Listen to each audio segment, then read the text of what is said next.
At this pivotal time in humanity's evolution, we are beginning to remember our organic technology.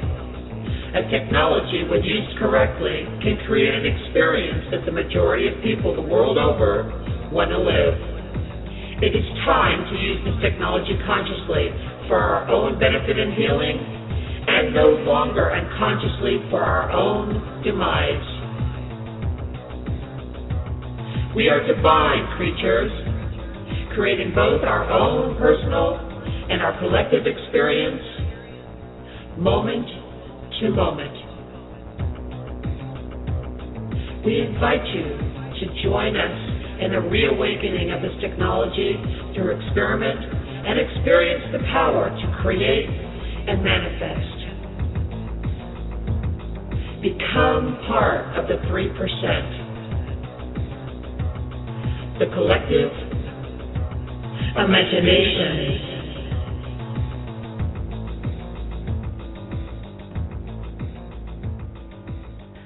Welcome, everybody, to the first Collective Imagination program for 2013. Yay! Woohoo! If you are listening from Australia, particularly the southeastern states, I hope you're safe. I hope the fires aren't causing you too much trauma. And if you're listening from some parts of North America, I hope you're not too knee-deep in snow, or neck-deep in snow. So, welcome. Welcome back. We ended last year on a high note. It was really, really an extraordinary experience doing that countdown series for everybody involved. The feedback from you guys has been amazing. It does seem to have been a great help, and just enjoyable. You know, to have a place to come every day to tune in. Hear experiences, listen to like minds, and connect with your family. You know, your energetic family. So that I certainly appreciated that. It was wonderful, and you all contributed in beautiful, wild, and wonderful ways to that experience. So again, I want to thank everyone involved. So let's kick this off, Barbara. Woohooing in the background. Welcome to 2013. Well, thank you. Welcome to the new paradigm yourself. Absolutely. And Bob, how you going over there in Pennsylvania? I'm fantabulous. Welcome, everyone. It's been, well, we'll get into that, but oh, wow. Great stuff. Cool. And how you doing down there in Melbourne, Chris? I'm cold, nice and cool today, like you are, Lisa. We've got some fires to the north and some fires to the south, but we're being spared most of that stuff. And my mind is blown. It's flying out my ears. There's so much stuff happened since that last show. It's going to take this entire show to basically fill people in. So I'm looking forward to that. Yeah, it's going to be a big one. Okay, let's kick it off. And we do want to hear from you guys. The call-in number is 646-716-4598. Or if you're listening, at Blog Talk, there is a little Skype button next to the phone number. And you should be able to just, if you've got Skype, click on that and call us from wherever you are. And we want to hear from you. What's been going on with you since the 21st of December 2012? Anything and everything you want to share is open, so give us a call. One of the things that Bob and I are both experiencing is a change in diet, somewhat drastically. And it's not just actually myself, it's my whole family. We're not eating. We're having the equivalent, all of us, of maybe one meal, but it's spread out, in nibbling throughout the day. There's been a bit of purging going on. There's been, on a number of levels, emotionally as well. I'm being able to sit back and see that with my kids in particular. There's been a fever that's run through the house. My youngest daughter had it last week. One of the others has got it today. And it feels like a burning off of old crap, is the only way I can put it. But Bob, I know Bob's experiencing it too, so we'd love to hear. drastically. No appetite. It's and this has been going on for some time, but it's become it's drastic. I was talking to you every day, so I was having a pancake and a cupcake every day. One pancake and a cupcake. That was anything that ends in the word cake, Bob? You know, my roommate, he's like, what do you make? And I said, a pancake. He's like, how do you even measure to mix for one pancake? But I got it down. Yeah, half an egg? How did you do that? Well, you just add water. I'm not that sophisticated. That's right, I forget. We actually cook from scratch here. But yeah, the food thing has been very, very profound. The synchronicity thing is just been crazy. Over New Year's, I have a really lifelong friend that I only see every once in a while, and it's around the holidays that he comes into town. So he came in to visit the one night, and we were talking, and he had to go and visit his father, and he said that he was going to come back the next day. He promised that he would come back before he went back home. And the next day came, and I'm sitting and I'm waiting. It got to be like around 5 o'clock. So I decided, wonder what's happened with Josh. So I texted him, hey, what's going on? Well, as soon as I hit the button, I got a text in, and he answered my question at the exact same time that I sent it. And he was like, hey, I'm sorry, I'm really tired. I'm feeling kind of sick. I don't think I'm going to make it there tonight. And we both texted back to each other again at the exact same time, the exact same words, what the fuck? And it's, things like this, it's just out of all of the hours in the day, all of the minutes in the day, we decided to text each other at the exact same time. So, it's these connections with the people who I'm close to. We laugh at it almost every day because Justin will walk in the door as I have the phone in my hand, texting him, asking him if he wishes to come down. And we'll just look and laugh. And, I was like, he goes, you're texting me right now, aren't you? I was like, yeah. Well, I've forgotten how many times you've said to me in the past couple of weeks, I was just going to say that. I was just thinking that. Oh, God, Lisa, me and you have been parallel typing. I know. It should be an Olympic event, synchronized typing. That's a new theme for one of my upcoming shows. That's what I was going to mention, your upcoming shows. You've how do you dress for that? What's the dress code for synchronized typing? Do you have to dress? Well, wristbands are recommended. Barbara, how did your show go? For those who don't know, Barbara's launched her own show called Cool Synchronicities? No, Cool Coincidences. Cool Coincidences. Oh, that's it. All about these coincidences and synchronicities. And because she is the queen of synchronicities. It actually went really well, and I've got another guest lined up for this Thursday, and we've already been sharing synchronistic events that we're laughing about. That we're like to the point now where we're asking ourselves, how are we going to even squeeze all these into a 2-hour broadcast? Oh, great! And has that picked up for you too since the 21st? Oh, and I thought I had them before. Yes, they are quintupled. And I'm also having the food thing, which I didn't mention when we were talking about this before the show, because I didn't want to interrupt the flow. But I've only been eating at the most one meal a day, and a lot of that is because I've been really busy, and because I don't have enough food in the house because I don't have enough time to go to the grocery and get food. So I'm like, I'll do it tomorrow. And it's ended up being that I've eaten about one meal a day, and when you guys brought that up, I silently laughed to myself. I tell you, sometimes, Lisa, you, just like Bob said, the two of you seem to be linked. You and I seem to be linked too in the things that we experience. Yes, I know. and body's doing strange things. It seems to have taken on a mind of its own. I don't. Now that we're on the air, I'm actually curious to find out if you had experienced any of the same things that I have over the last couple of weeks, relating to, that ongoing feeling of your body being a step or two in front of you. Where that tilt, kind of off-center feeling. It changed. Instead of feeling like I was somehow half a step behind my body, I just felt like I wasn't here at all.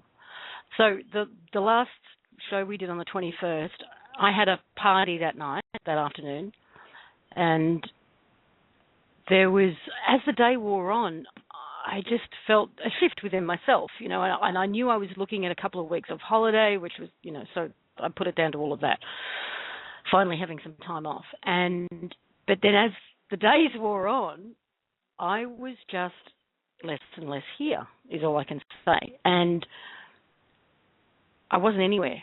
I don't even know how to explain it. I can't, how some people say, oh, I've been living in 5D, or, I don't know what it was. But I just was so in the moment that I couldn't think about yesterday. I couldn't think about tomorrow. I couldn't even think about what I was going to do in 2 hours from now. It was just whatever was happening for me right here, right now, seemed to be all I could actually think about. My brain just would not engage to go there. It was quite strange. And physically feeling just quite light, and I don't know I don't have words for this because it's new. It's completely new for me. And it's only been what's today, Wednesday? It's really only been since the end of last week that I've made a conscious effort to try and get back here and back in my body and focused, because I knew I was going to have to start doing the radio show and looking at, getting the interviews back online, and some amazing things have happened in the world, which we're going to discuss, that have required my attention and some sort of brain power. So I've had to make a conscious effort, but I was literally I've just been floating. Well, I've had an interesting physical and mental experiences as well. They're twofold. The first is that feeling of being off center. It increased to the point where it didn't go away, and it stayed from one day. It stayed from about 8:15 to 8:30. I felt it getting more and more intense. Till 8:30, I literally couldn't move left or right, up or down, get up, move my arm, do anything without that kind of feeling of it trailing. And that lasted until late afternoon, early evening. I even laid down thinking, well, because I didn't feel sick, and I know I'm not sick. I'm just thinking, well, maybe I'll lay down for a while. When I wake up, it'll go away. And when I got up, it was still there. And that happened on several different days, with this one day being the most prevalent. And it was like, wow, what the hell is that? Is my vibration aligning itself? Is there something happening in the world that I'm energetically, in tune with, or it's affecting me? Is there something going on in the area, around my neighborhood or something that somehow is interacting with me? I mean, I don't have a clue, but it was very weird. And then the other thing was, I've noticed it's similar to what you said, but different. Similar in the fact that I feel like I'm observing from like a cocoon, and the outside world is going on around me, and I'm in it, but I'm not of it. And the reason I say that is, if I choose to be outside of it, there are things going on around me, but it's as if nobody notices I'm there. One example is last Sunday I was walking around at the local university, and it was a Sunday, so there weren't a lot of people there. But the runners that were there were some girls running, a couple of different sets, and they ran close to me, but they didn't even seem to notice me, which was cool. And then there were security cars driving around, and at one point they actually parked the whole lot, and this is a huge lot. The whole lot was empty except for my car in this one of three lots. And I'm finishing up my walk, and I'm walking back to my car, and these two security cars are parked so that the two drivers can talk to each other, and they're like 1.5 car spaces away by car. And I'm thinking, okay, are they just, writing down my license plate, or going to ask me some questions? And I said to myself, no, they're not going to bother me. As a matter of fact, they're not even going to notice me, and they're not there for any way having anything to do with me. They're just chatting. And before I even got to my car, they just drove away. And that's kind of how it's been. And when I'm choosing to let people in, all of a sudden more people are looking at me and interacting with me and talking to me in grocery stores and the oddest places. But when I turn it off, I'm there, but nobody seems to even notice that I'm there. It's like I can choose, and it's cool. Do you remember who, I can't remember who it was who said it, because we spoke to so many people, but we talked about the energy wave going around the planet, and someone said it's more likely to come from the poles. Does anyone remember that? Was Chris Thomas? It was Chris Thomas. Okay, one of our viewers who communicates with me via email a lot sent me an email saying, I think the energy is going south to north. A wave went through our house, the cat fell over, and then my knees buckled. And I felt this amazing power surge, like if a tremor was about to start, but without the earth moving. It came right up to my knees. Given it seems to be going south to north, it might have hit you earlier. It hit us around 1 or 2 p.m. your time.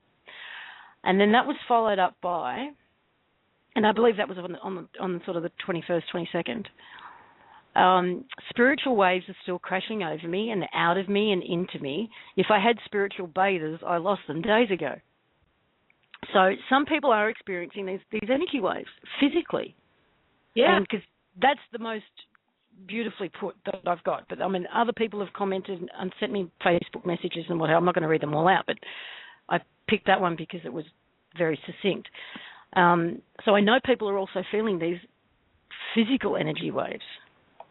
Well, if anyone in the chat room or anyone listening to us live outside of the Blog Talk webpage wants to call in and share their stories, we would love to hear them, because we'd love to know if this, if this is a phenomenon, or what their experiences are. But that's basically the things that I've been experiencing since the 21st. Okay. Well, both hemispheres covered too then. Indeed. Now, Lisa, I'd like to tell my little chemtrail story as part of this surreal experience. Yeah, go for it. Because on the day, I actually had a family barbecue out there. We had an end of time barbecue, and my relatives were quite curious as to why I called it end of time, because they thought it was the end of the world. So I had to explain to them, which was good. But driving one of my kids home that night, I experienced something which has happened a number of times in the past, which is my body actually reacting is almost as if I have a very mild background electric current flowing through me, and I actually get very strange sensations. And I know it's through my nervous system. And that was happening for about 30, 45 minutes late that evening. And I don't usually feel that unless there's something going on. So I think something was definitely going on from an energetic point of view, as we suspected it would. And since then, it's been just surreal. I completely lost track of time. Couldn't tell what day it was. I was just going from event to event, just following the stream, and had a very pleasant time. And I'm really struggling. I'm in my office, supposedly working at this stage, and really struggling to focus on things that I don't feel are now part of my reality, but there they are. So we've all still got a foot in both camps, and it's going to continue like that on and off and in a patchy kind of way for some time. But during the surreal period, I had the most bizarre experience, and I'll describe it without going into too much detail.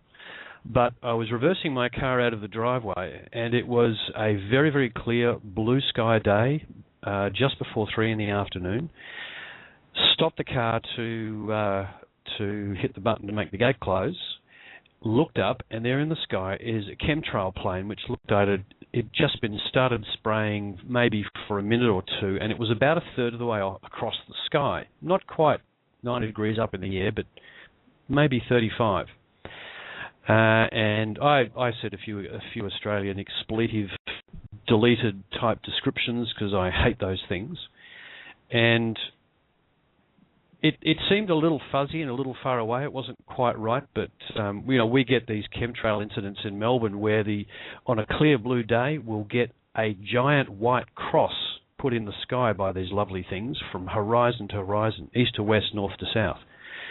And this plane didn't quite look right, but I drove off around the corner and parked to take another look at it.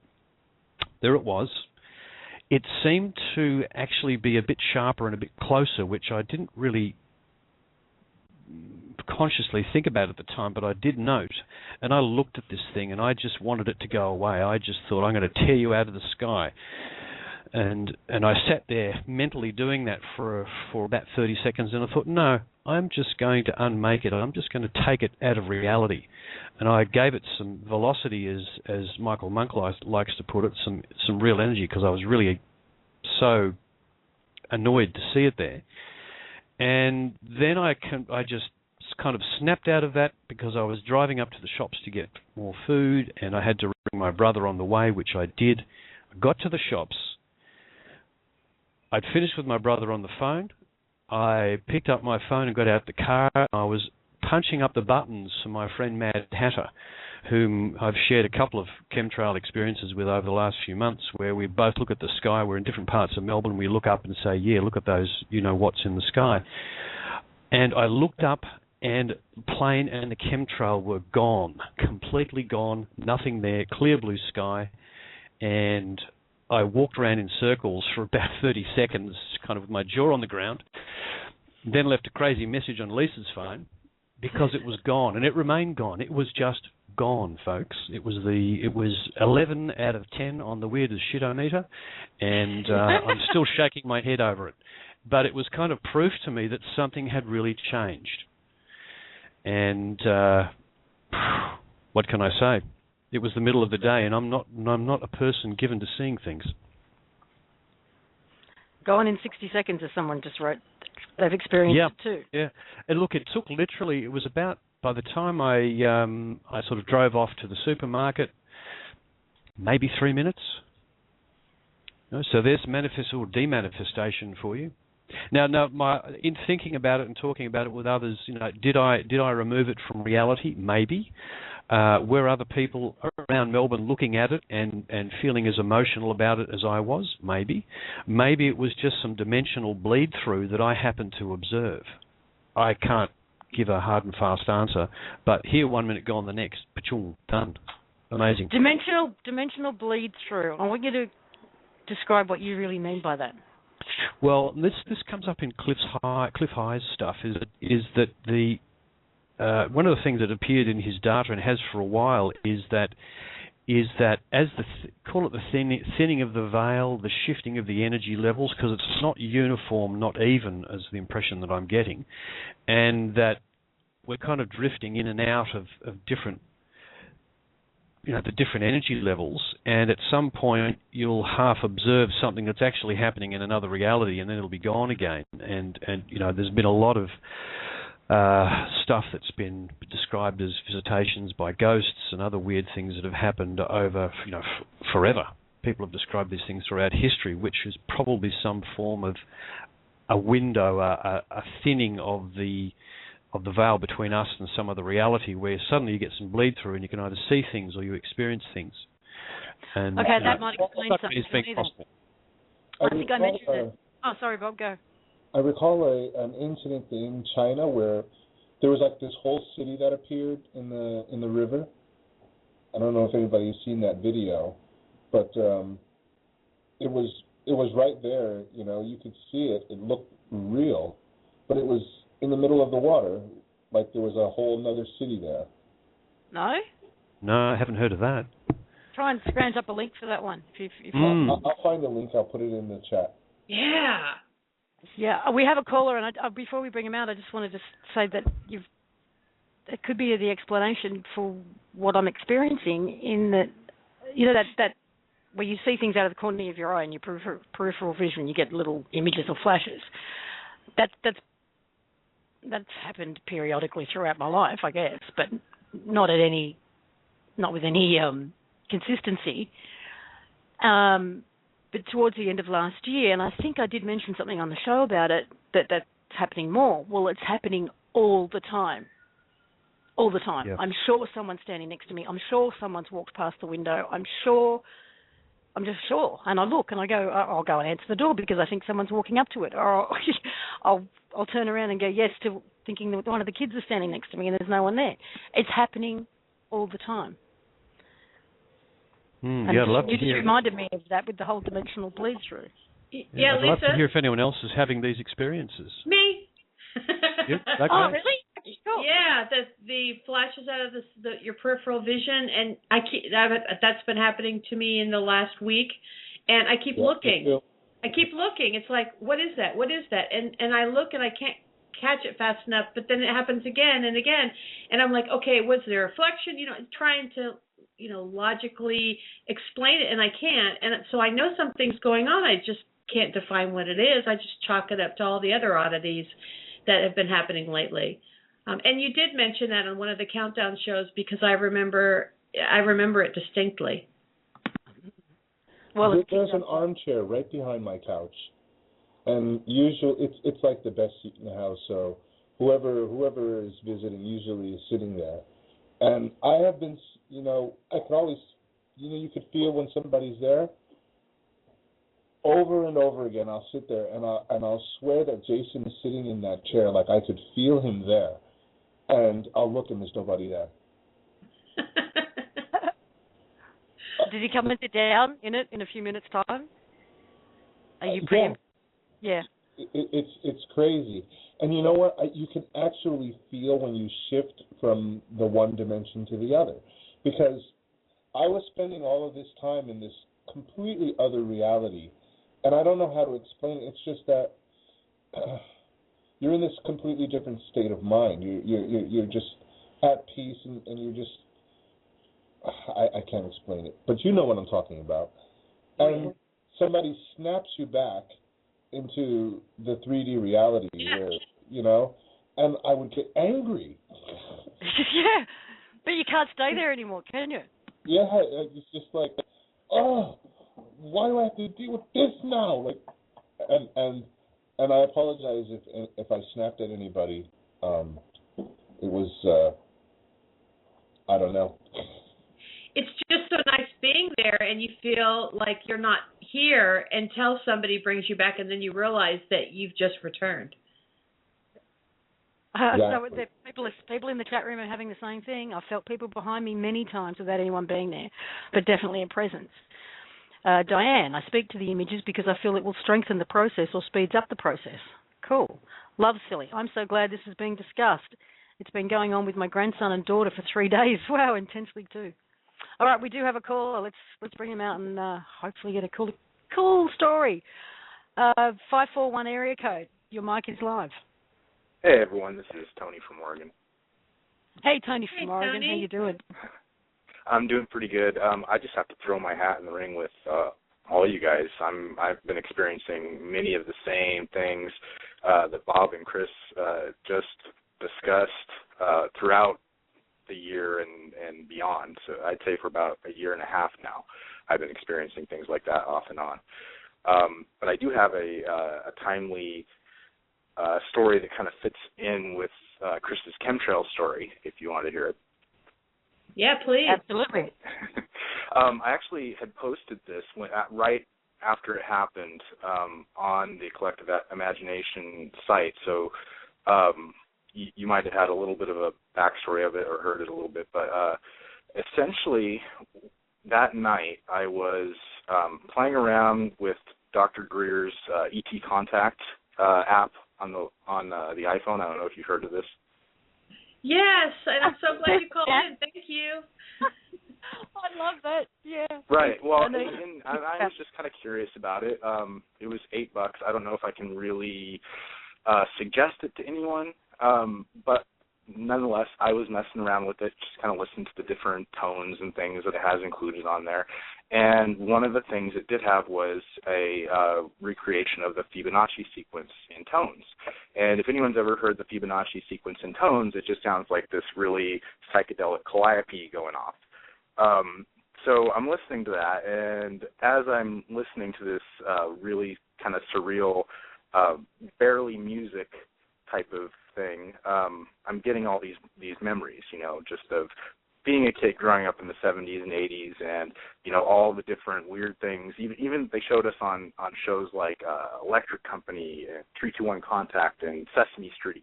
The animated sequences and just stuff like that from when I was a kid. The game Simon Says. Have you ever played with that one, where you have to like hit the light after the sound goes off and try and follow along, and it just gets more and more complex as it goes. So anyway, I'm just kind of digging into that, just enjoying these memories.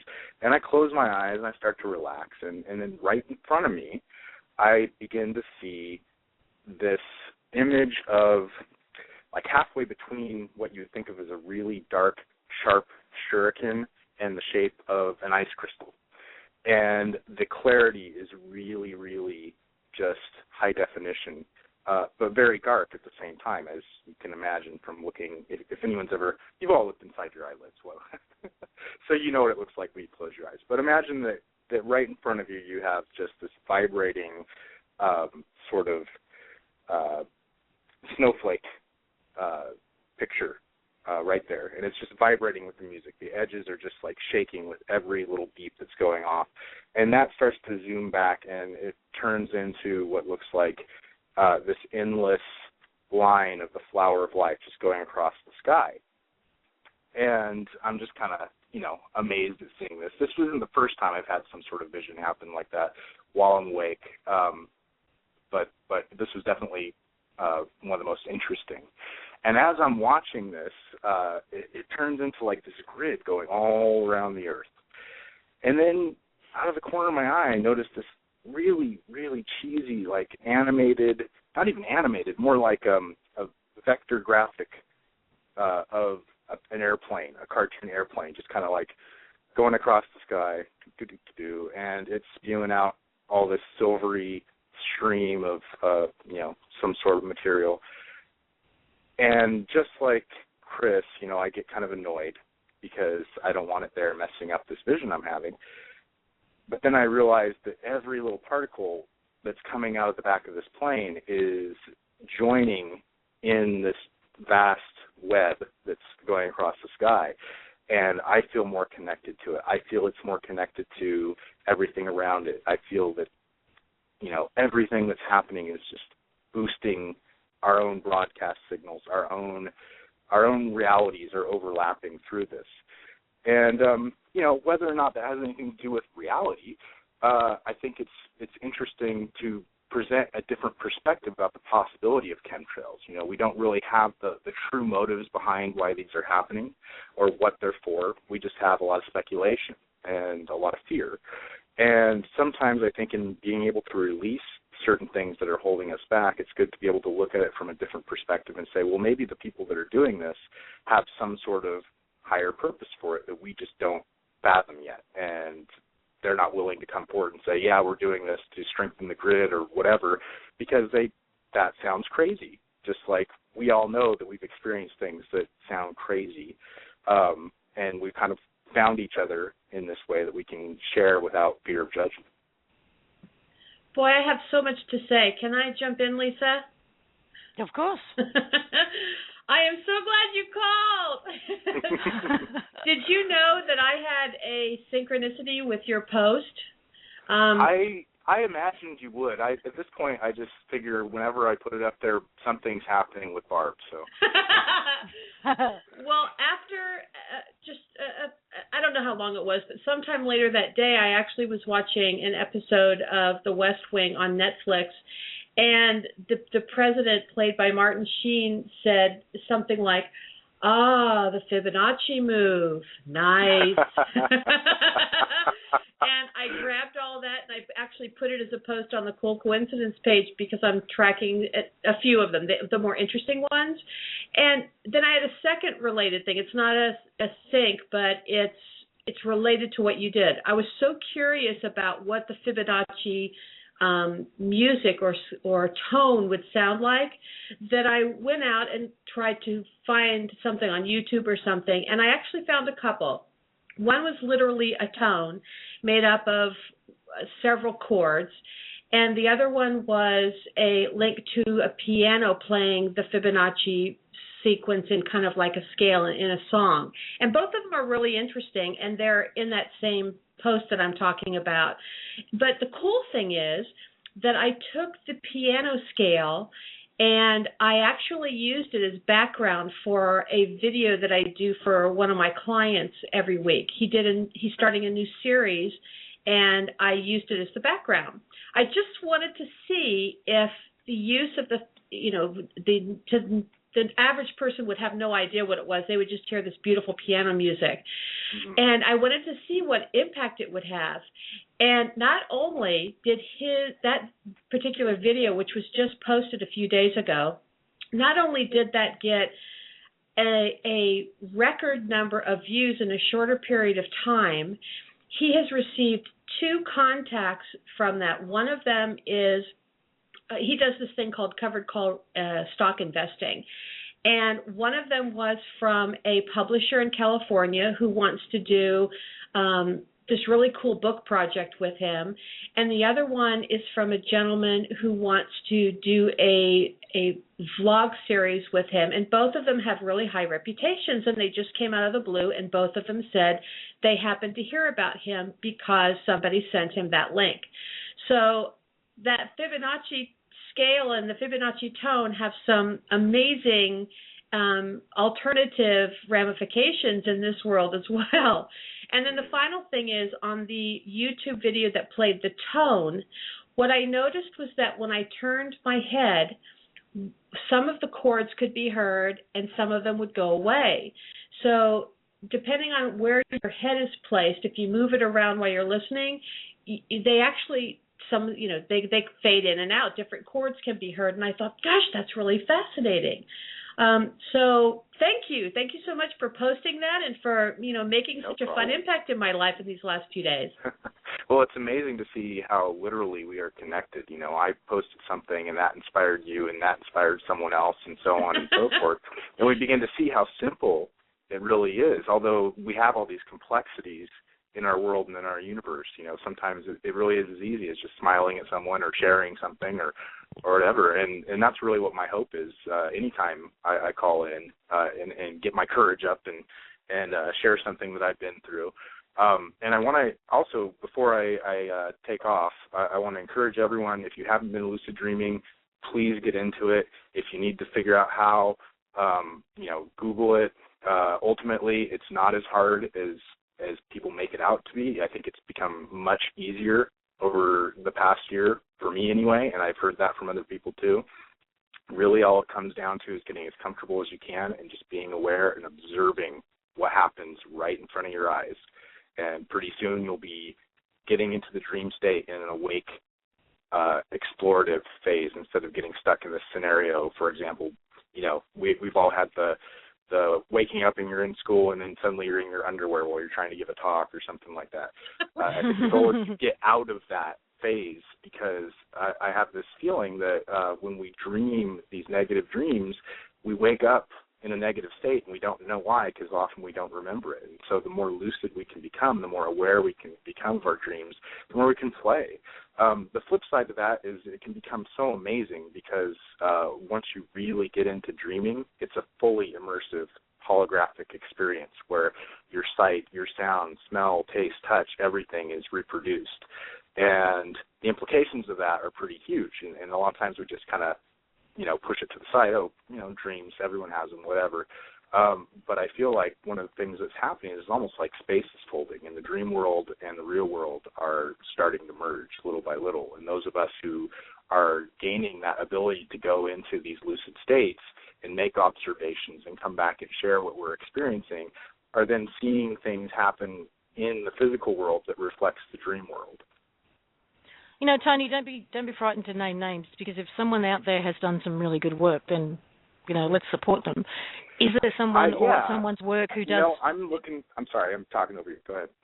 No, that's okay. I was just going to say, if you've come across somebody who's a good teacher of technique on how to start off with lucid dreaming, then do share.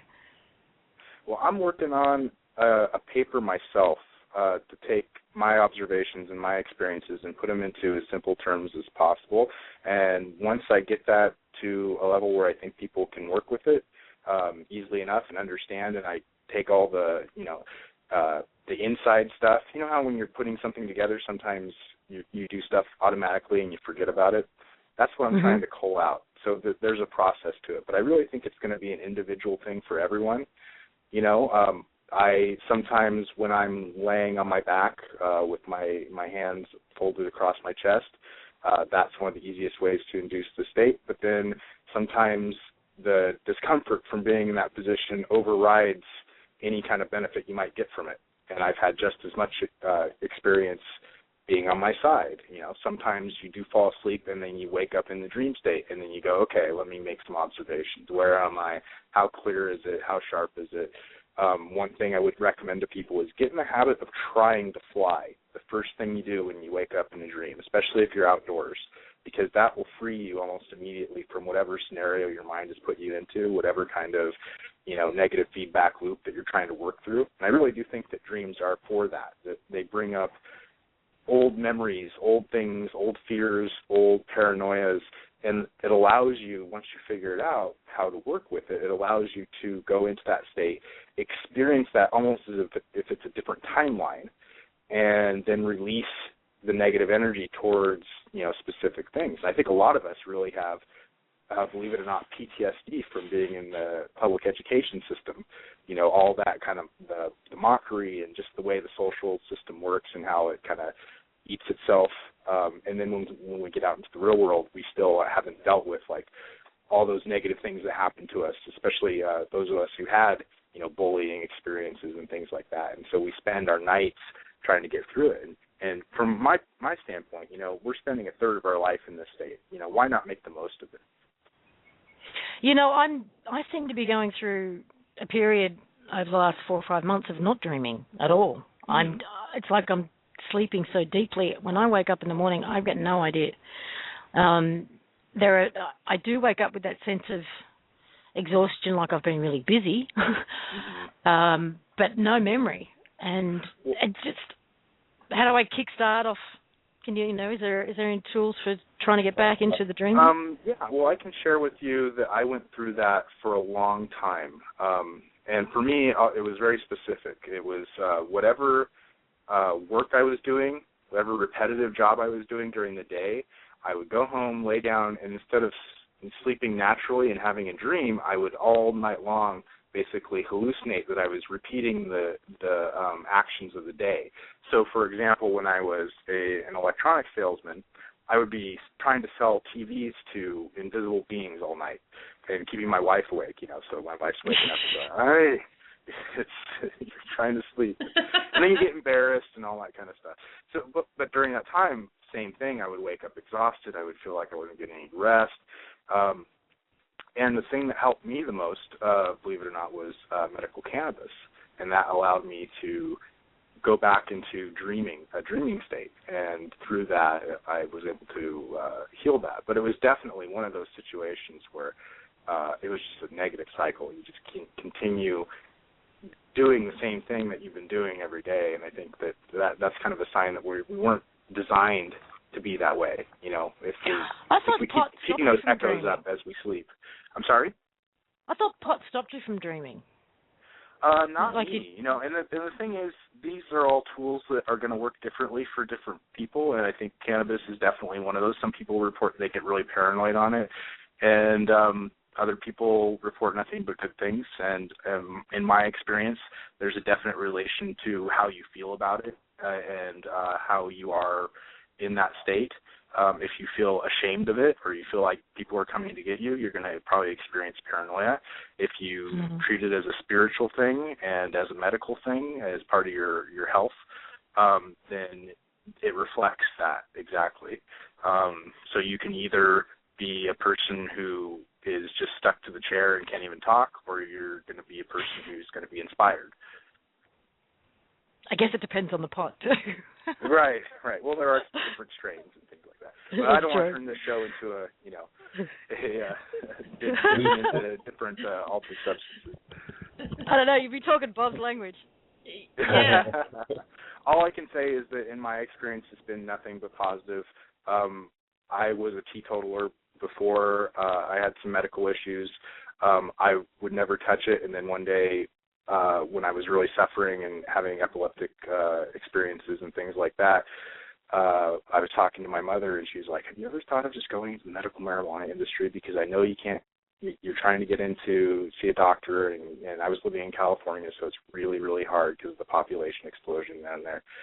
And when she said that just kind of freed me, and I was like, oh, well, I've been thinking about it, but, you know, the one thing that would have kept me from even attempting it was the idea that my parents wouldn't be okay with it, you know.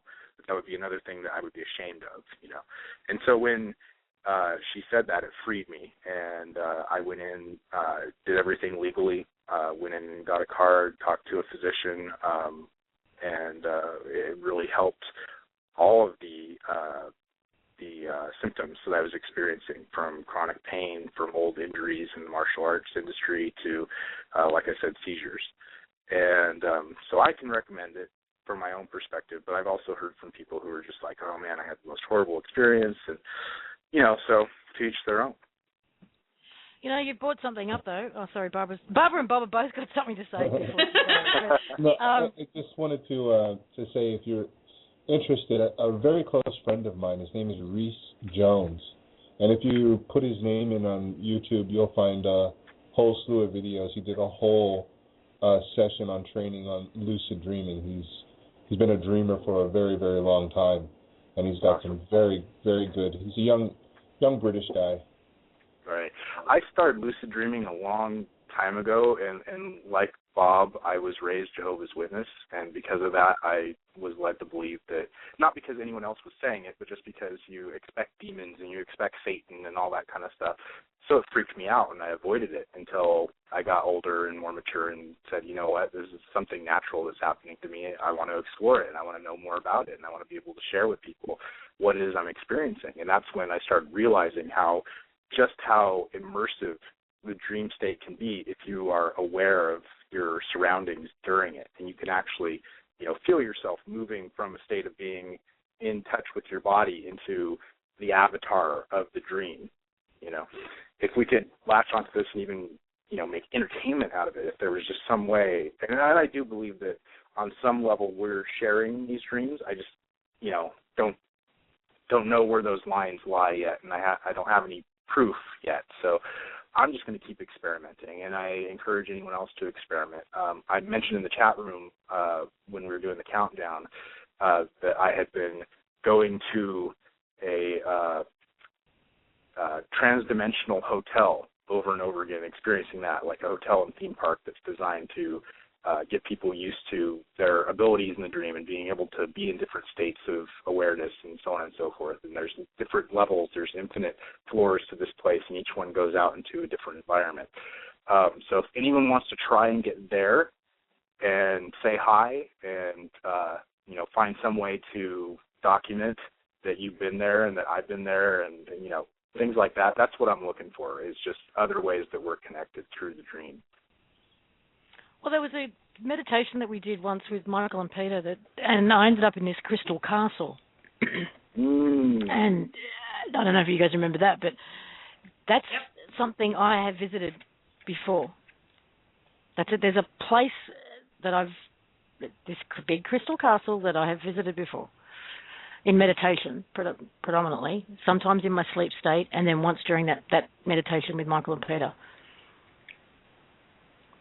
So, and I think, recurring thing. I think that, I'm sorry, I'm just talking over people. No, go.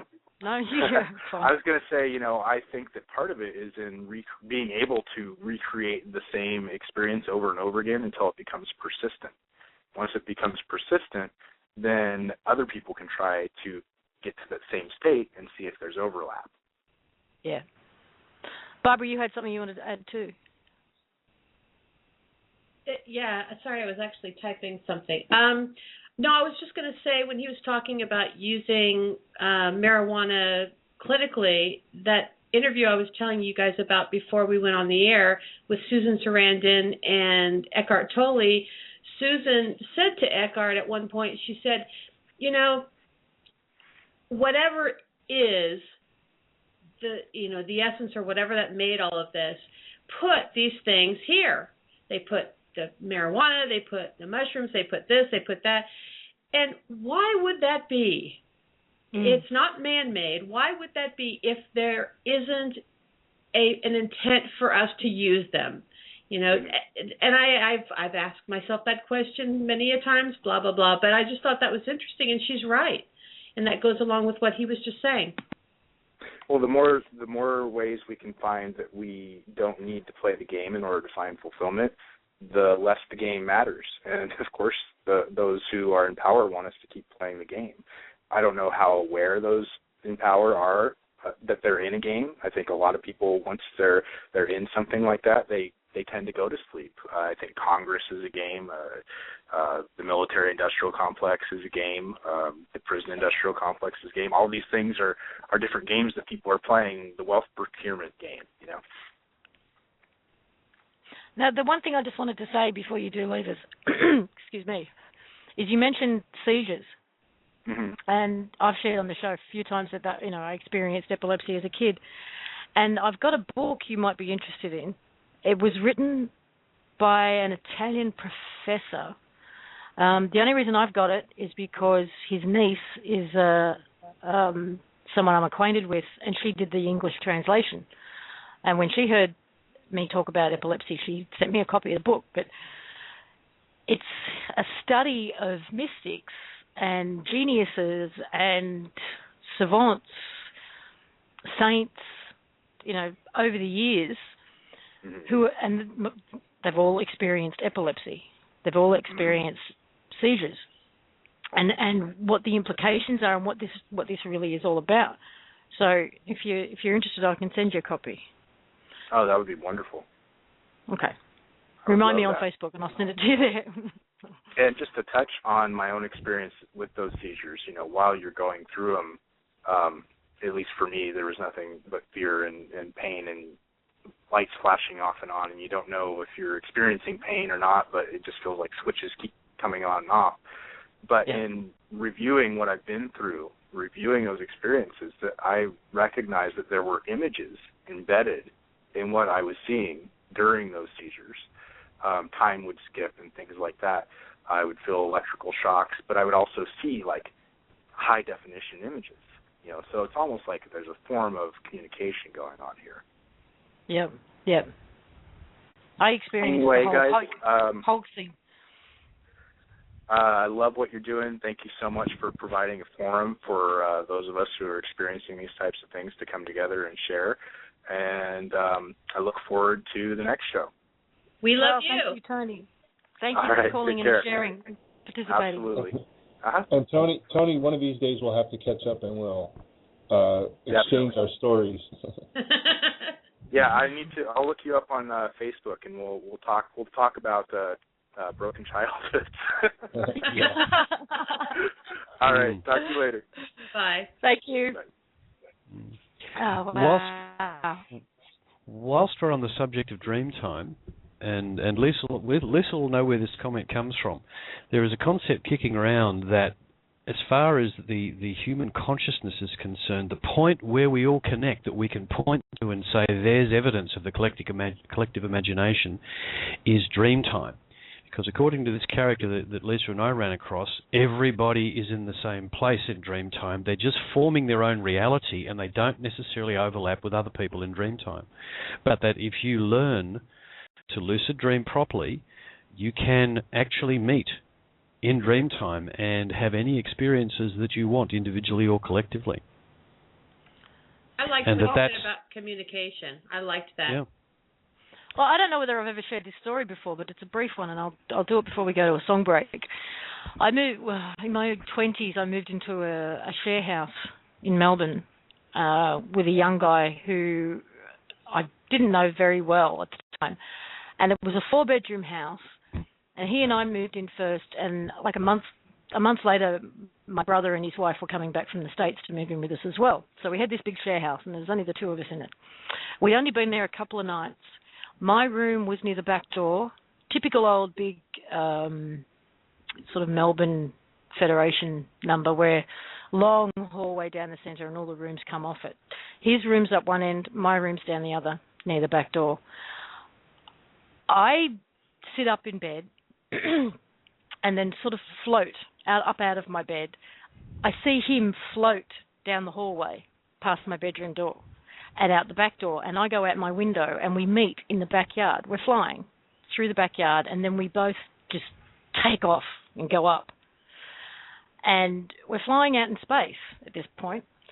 And then there's a UFO, and I go up along, and I'm flying alongside the UFO, and I actually put my hand out and touch it, and I can feel it. And still to this day, and this is 20 years ago, I can feel the texture of this UFO on my hand. And then the dream gets a little bit hazy, but I know I'm out there flying around with this thing for ages, and I know who's in it as well. I know the occupants of this thing. They're familiar to me. So the next morning, I get up, and we both sort of meet in the kitchen, and we turned around to each other and went, had the weirdest dream last night. And we looked at each other, and we compared notes, and we both had full memory of the exact same dream. He remembers going down the hallway and seeing me in the backyard. It was bizarre.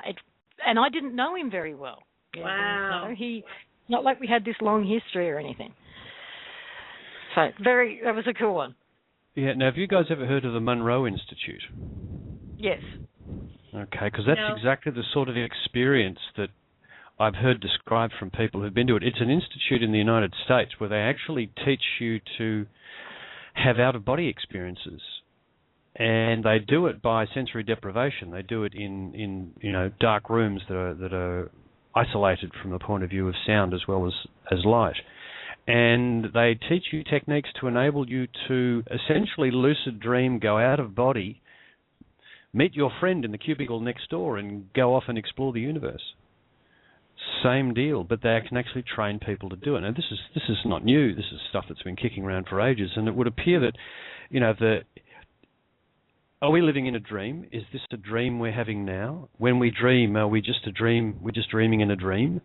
And if the veil is going to thin and we're going to have more direct access to what we see as this other place, we have to get our heads around the fact that, well, maybe it's all the same place, and we're just actually going to learn how to actually be in both of those modes at once. I'm looking forward to it. On that, I wanted to mention something on that note, because we had mentioned it a little bit earlier about all this stuff that's happening between the 21st and until now. And for a lot of people, they'll look around and they'll say nothing happened. Their perception of their reality, because where they're locked, they didn't notice anything happened. But what if something really did happen? What if everything that we ever thought and dreamed of actually did become a reality, and we're just not aware of it? Well, Bob, I think it's time to go for a song break, and when we get back, we're going to go straight into it. So I'm leaving this up to you to introduce and play this song, because you're the one with the story on this one. Well, this song was, when I was teaching in Spain, this song was passed around amongst a lot of the students, and we've tried to search and find who did this song. We couldn't find the name. We couldn't find anyone. I've even put lyrics in to try to find out who does this song, and we couldn't find it. So we nicknamed the song Mushroom Journeys. And if anyone has ever heard it and you know what it is, please let me know, because we've been looking for years. So it's about 6 minutes long.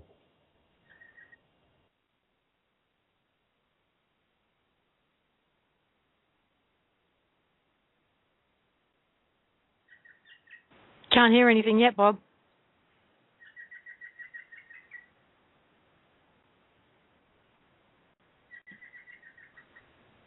That's okay. We have the bird accompaniment in the meantime. Bob, if you're playing it, we can't hear it.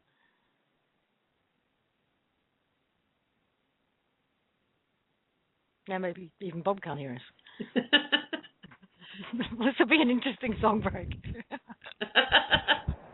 Well, Bob's going to have a nice song there. It's called Mushroom something or other, so let's just, make up your own music for the next 6 minutes. To share it with us after the event. All right, Bob, I don't know what to do about that. Maybe I should just play something from this end. I think he probably should.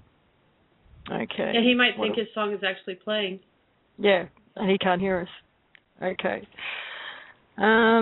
What have we got? I'm sorry, I was muted. That's why. Yeah, if you do that, none of us can hear anything. I'm sorry. I apologize. I'll try it again. Take two.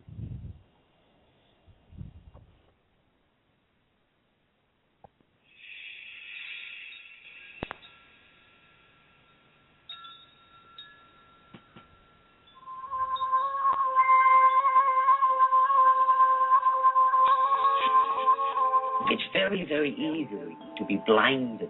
If things are repeated too many times, you believe in it and it becomes a habit. And that, to me, is not right. Blind.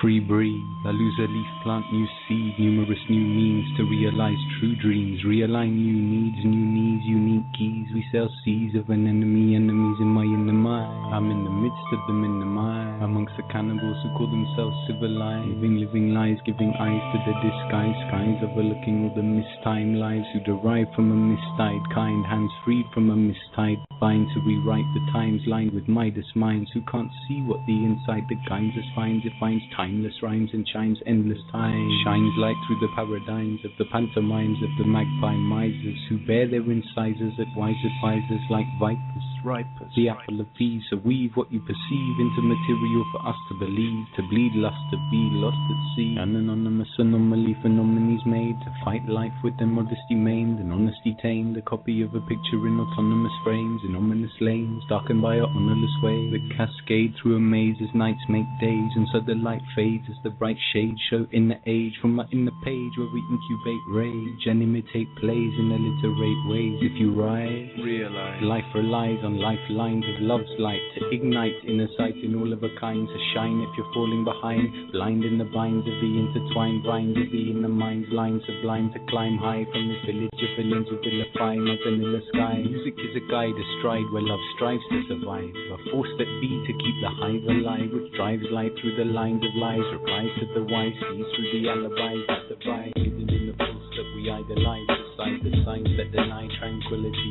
my positivity, my soul symmetry, spirituality avidly animates in the anime, not animal underlays, the thirst for the runaway, stray for the sun of another day, delay till your morning the matinee of active accolades, like lust of praise and the craze of the faith of a phrase or a face of praise, the face feel and find the real strength that make mankind kind, decline to climb the incline from the bottom of the mine of the modern day monotonous grind. I find a firefly, desire rise to the higher I, inspire I, and I try to define why. Right mind, message in the passage of passivity and pour positivity on cynical simile. If it's what you want to be, just be. Don't force what you need to see when you see weak in me. I'm just trying to run free on a weakened knee. Bad advice is a vice and a seedless tree. You see the apple bears a cost, but the leaves are free.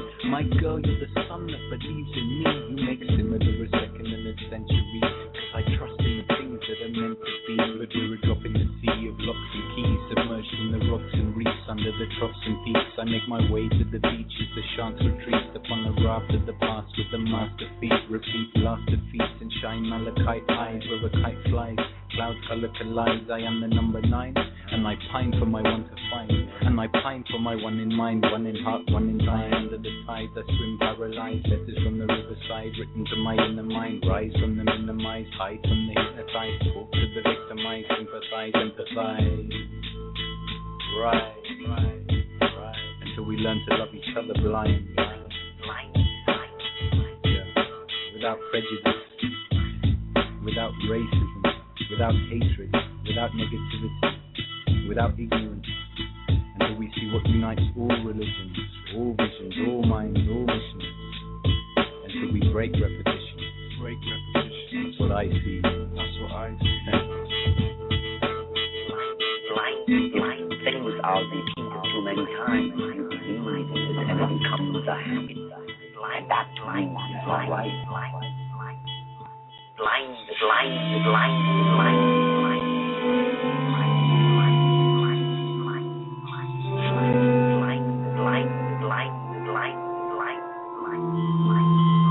It doesn't matter how you are, who you are, how you are structured, how you are built, how you are made. It doesn't matter.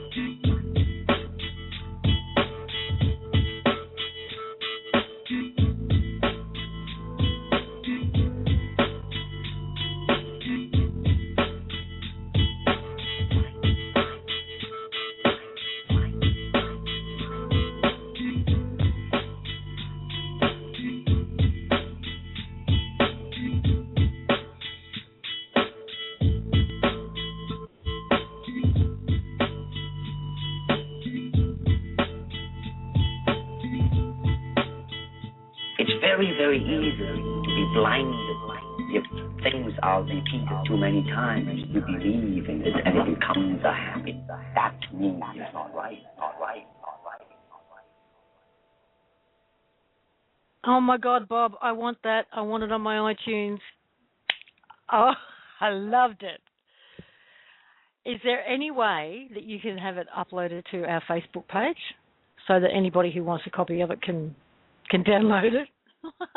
That was brilliant. You know what I can do, Lisa? If Bob sends it to me, the Collective Imagination has a SoundCloud account, and I can load it there and then post that link on the Collective Imagination page where you can just listen to it right from the player there. Ah, nice.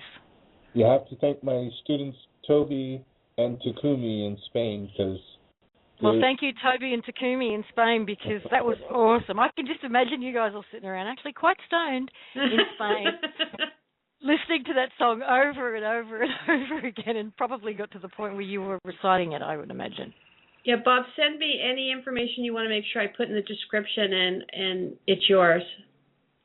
I actually do have the lyrics to it. Oh, that would be the icing Bob, on the cupcake. In the pancake. Was it given to you as an MP3 originally? Yeah, it was given to me as an MP3. Did you ever check the internal tags? Yeah, we did. Damn. They definitely sound English or Irish to me, and it's got to be trackable. Someone has to know. To me, they sounded black. Not being racist. Yeah, I thought they sounded Jamaican. They sounded black to me. No, look, to my ear, I had a stepson who was Jamaican, so I have I'd have some direct experience of Jamaican man, but... well, maybe they're Jamaican Irishmen. Oh, look, no, there's a lot of... Well, there's a Chris, lot as an Australian, you should never try a Jamaican accent. No, Mum. Don't go there. I used to get howls of derisive laughter when I tried to outdo them on Jamaican, don't worry. But look, there's an awful lot of English people. I mean, the West Indies are essentially an English colony, so there's a lot of strange accents in that region of the world. It is a perfect lead into what we're going to talk about now. Now, God, where do we even start? Prior to the countdown, in the weeks leading up to that, we talked a lot about creating a vision for ourselves about what we want life to look like post-2012. We asked you to write your visions on the Facebook page, start sharing them in whatever way you wanted to, and, essentially we all want the same thing. We all want to be free in every sense of the word. We want prosperity and abundance and health and joy and love and peace and all of these beautiful things for ourselves and for the entire planet. No matter what it looks like to you on the surface, the essential desire is the same for everybody. And on the 25th of December, something went live online, which seems to be the answer to our collective intent. As we got closer and closer to the 21st of December, you could feel it. People were being asked to make a choice within themselves. What does this mean for me? What is it all about? Is it the end of the world? Am I going to be frightened? Am I going to embrace it as a period of change? What am I going to do? How am I going to feel? And a lot of people made a choice to be positive. You could feel it. I could feel it. I think we all could feel it, especially throughout the Countdown show. And it's amazing to see that we may have just really created what we were asking for and what we were putting our collective intent towards. Now the question is, do we recognize it when it happens? Can we believe it and accept it when it happens? Because how many times have you put out there for more money, for example, and suddenly you get an offer of a job that sounds too good to be true, or it's not quite what you wanted, but even though it has more money attached to it, it doesn't look the way you thought it was going to look, so you reject it. Now here we are in a situation where humanity collectively has put a call out. We've said, I think we've hit the hundredth monkey. We've reached a number of people who have, whether they've consciously done it or not, have made that choice and have made a decision. I've had enough. This is it. I'm done. I don't want the world to stay like this. I'm ready for change. And we've put that call out collectively. And now we want to talk about what we've noticed amongst us here at the TCI crew that could well be the answer to that call. Now, some of you are going to be aware of this, some of you may not be, and it's still being hotly debated online as to its validity and its implications. But here we go. Bob, I'm going to let you go from here. Oh, boy. What appears to have happened, and this has been going on and been talked about, like Lisa said, online, so you may have heard of it, but apparently there has been a foreclosure done on the Bank of International Settlements, on all of the corporate governments, all debt has been canceled, and all peoples have been freed, and money secured for prosperity here and ever after. And this went on quietly behind the scenes we've been just putting pieces together. There's a lot of coincidences that, are speculative, to say the least. The disappearance of certain people in high positions, absconded in hospitals and things like that. Apparently there was, what we're being told was that all of these leaders have been basically snatched and grabbed, brought before a court, and been given an option: either agree to uphold the benefit of the people or go to jail for treason against the people. And this has been going on with all of the different Congress members, that they were all brought into closed doors under the fiscal cliff meetings and explained the new regime that's going to start taking place here. Now, whether this is true or not, it's very highly speculative, but what if? Well, there are people in the chat room who've heard about it, and they're glad we're discussing it. So, excuse me. I'm glad we're discussing it too, because in context, there's a lot of different contexts in which to discuss this, but just for the moment, discussing it in terms of the collective imagination context, this is what we've all been asking for. We've been asking for freedom.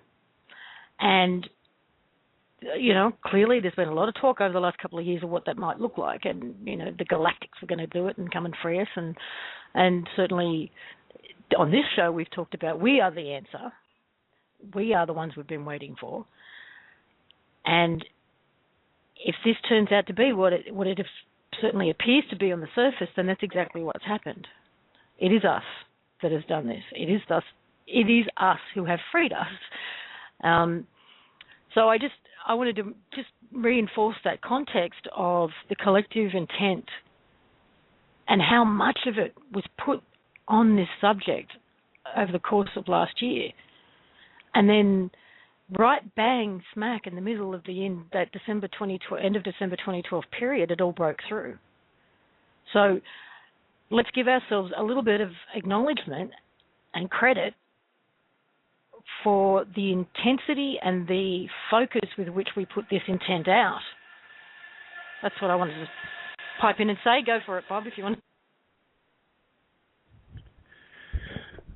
I think Lisa has a train problem, Bob. I just muted myself because one was going past, yes. Yeah, and I can tell you the research that I've done on it.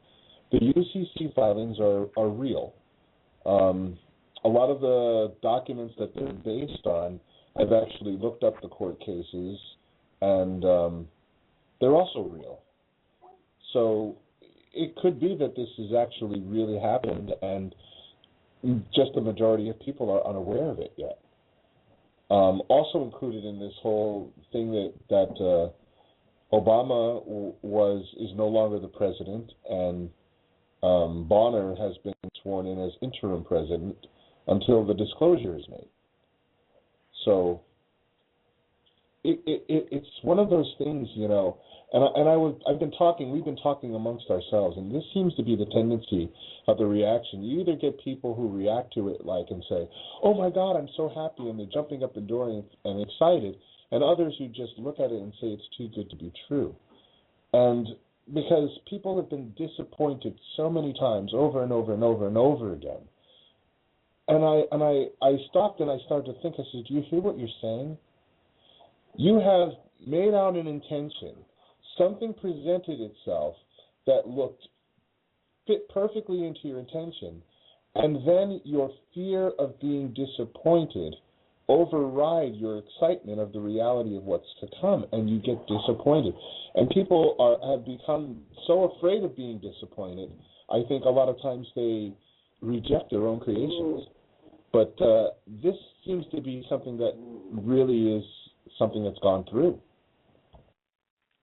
Okay, so for those, Bob, who aren't aware of it, don't know anything about what we're talking about, I will just grab the website so that they can go and have a look, and I'll put it in the chat room. But what do you think is the easiest way of giving, an understanding of what this is? Well, I think if we just have a quick discussion about the sequence of the documents that create what appears to be the structure of this action that's been taken on our behalf by a very small group of people, but a very small group of very experienced UCC lawyers who decided to take up the charge on behalf of humanity and fix the system. Now, I know that our regular audience understands the way the world's structured, but if we've got any new members or new audience listeners out there who don't, you're going to have to take our word for it for the moment. But by all means, go off and do your own research. The world has been corporatized, if you didn't know that already. The governments that you think are governments are not governments. They are corporate entities masquerading as governments. All banks are corporate.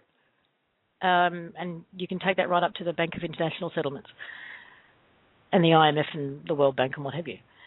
Now, this whole corporate world, what this group is saying is that this whole corporate world has now been foreclosed on. by the people. So when, for example, a bank comes and forecloses on your house and they take it off you and they become the new owners, we, as the people, have foreclosed on the corporate world. And they have had their means frozen. Am I being accurate in everything I'm saying here? So bail me up if I'm wrong. Well, No. You've read more of the documents than any of us, I think. Probably not. Okay. I'm not going to make that claim. I mean, if you like, I'll give the thumbnail view that I gave in our earlier discussion, guys, about what they actually did. Do you think that's appropriate? Yeah. Okay. So here's how I'm seeing it at the moment. And I've gone through about probably a bit over 50% of the documents. They're very complex. They're pretty hard to read. But what's becoming clear to me, there's been a very definite sequence of events, and that one part's been built on another, and there's an aspect to this which we may not even get to today, which is even more stunning.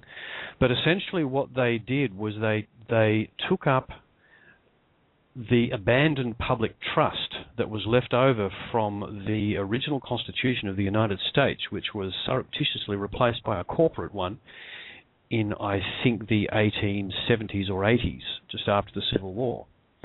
They bonded themselves as trustees in perpetuity. From that platform, they then proceeded to carry out a whole lot of legal filings based on some court cases that they'd won, and essentially created an entity. They defined an entity in their own filings called the debtor, which you just simply think of as the system, as the corporate system. And that includes, as Lisa said, all the corporate governments, all the banks, everything we see around us that's corporatized was in this entity called the debtor. They then accused the debtor of treason and said, we've accused you of treason, now rebut it. Prove us wrong. And no one rebutted it. And on the basis of the complete lack of rebuttal, of course, because if you've done any research into what the system really looks like and how it really operates, it's completely corrupt and bent against us from end to end, and there is not enough paper on the planet to write down all of the crimes against us that have been committed in the last couple of 100 years. So, funnily enough, no rebuttal. And on the basis of that, the trustees claimed a remedy, a cure, a remedy for the tort, for the harm that they'd done. And the remedy was simply this, that all of the assets that they'd been misusing, that is the wealth of this planet on which the whole system is supposedly based in the background, was claimed of, for and by the people forever, taken from them. They also terminated the debtor. They were cancelled, fired, foreclosed upon. That's the point at which all the debt was actually cancelled, because the corporate entities were dissolved at that point. And at this point, as it stands, the assets of the planet, which they've identified as all the gold and silver, are bonded in the hands of the people via the public trust. And this asset, and they say they're actually going to give more information fairly soon about how we individually can make use of this asset. This asset is now available directly to us. There is no government or financial system in between us and this asset. We are in charge of the money at this point in time. Now, that's my take on it at the moment. I'll have to give a disclaimer, Bob. That's my personal take on it at the moment, and I could be wrong on some of the details, but I think the overall result I'm describing is accurate at this point. And what they're saying is verifiable accounts for each individual man, woman, and child on the planet, a sum of about $10 billion in gold and silver, including the damages and the remedy for all of the money that they've misused. Also, they've filed these filings and made them part on the public record, so you can actually use these filings if anyone's presenting any sort of bill to you, is what they're saying. You can use these filings, use these documents, and cite these document numbers, and basically tell them to go fuck off. Well, let me translate what Bob just said. You can actually tell them it's prepaid. I don't think fuck off needs any translation, Chris. I'd prefer to use that term. The legal term is probably something like prepaid or already settled. But fuck off's pretty good too. Yeah, that's universal. Everyone knows that one. So hell yeah. There's no legalese. The set of documents they've put up, are very comprehensive. They're very intense legal documents, and the people around the planet have sort of been, since it was released on December 25th, which is a bit over 2 weeks ago. So many people have been focused on trying to work out what it is they've actually done. And there was an interview with one of the trustees last week, which was very illuminating, and we'll certainly hear more from them. And one of the things that's become clear to me in how I think about how this will unfold is that the system itself really hasn't grasped, or most of the system really hasn't grasped just what's happened. And not sure exactly what their response will be when they do. It'll probably be, oh, you're kidding, go away, that can't be real. But my view on it is that the governments have essentially, the governments in the corporate world have been chopped off from the asset they've been using to fund themselves for hundreds of years, and that they will eventually wither on the vine, and it'll be replaced by whatever it is that we, the people, actually replace it with. Someone's just put a question in the chat room. Is this real? I'm not sure. I don't know why. I don't see anyone saving us with funds. It's not about saving us with funds in my understanding of it at all. It's simply removing the funds the corporate world has been using in order to sustain itself. They've been cut off from them. And anybody who's ever gone down the straw man and sovereignty understands that ultimately you get to a point where the people with the biggest guns win, right? And if their access to the resources they use to buy the guns is cut off, and they have their standing, which is their whole corporate charter, is proven to be and treasonous, they don't have a leg to stand on. So this is going to take a while to filter through. But again, I want to bring it back to our collective intent. For everybody who's out there who's going, I don't know if this is true, I don't want to get my hopes up, it can't be true, it's too good to be true. If we continue to give our collective intent on the outcome that this is trying to achieve, then we're going to get there. Now, maybe the people's trust will fall over, but and I'm not talking about us giving our intent and our energy towards the people's trust specifically, but to the outcome it's attempting to achieve. And if we continue to do that, as we've been doing right throughout 2012, then something's going to get over the line eventually. And we're getting closer and closer and closer. Look how many different groups, different processes, different attempts have come up over the last 6 months in particular, whether it's Neil Keenan and whether it's David Wilcock and the October surprise stuff, or whatever it is, there's more and more attempts by different groups around the world to achieve the same goal. And it's not ultimately going to be about someone coming in and giving you a bucket load of money, but it's going to be the control system's ability to implement and enforce its control over you is going to diminish more and more. I hope that makes sense. Does it make sense? Or am I just rambling at this point? Look, it's such a difficult subject to discuss. There's going to be a fair bit of rambling and navel gazing to get one's head around it. But essentially, my view is that forget about the money. It actually never was an issue. It was a tool that was used by the system to control us. And that from the point of view of in the future, and it's going to take a while to get there. This is going to take a while to shake down. In the future, that aspect of life, the survival aspect that we're all subjected to, is the other thing that's going to wither on the vine. It just won't matter won't matter anymore, because our day-to-day needs will be met. And what will happen to humanity is that the focus we've put on survival for these, especially the last couple of 100 years, is going to flow into creativity. It's going to flow into things that will benefit everybody. That's the thing to look forward to. Money will become irrelevant. Mm. It really will. I mean, think about it. What's the point?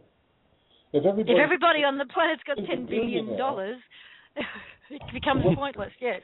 What's the point? What's the point? You know, you've got what I need. I need it. You know, you like to make it. Let's trade. It's you know, in an open and free society, it's really not necessary, because we're all working for each other's benefit. You know, if I invent the cure for cancer, which happens to be cannabis, I'm surely going to share it with everyone. I will just briefly share with everybody that I have had contact with Heather, one of the trustees of the People's Trust, and she has confirmed, and it is mentioned in the documents, and I believe she mentioned it on the other interview that she did, that they are working on what she's just calling them the tools that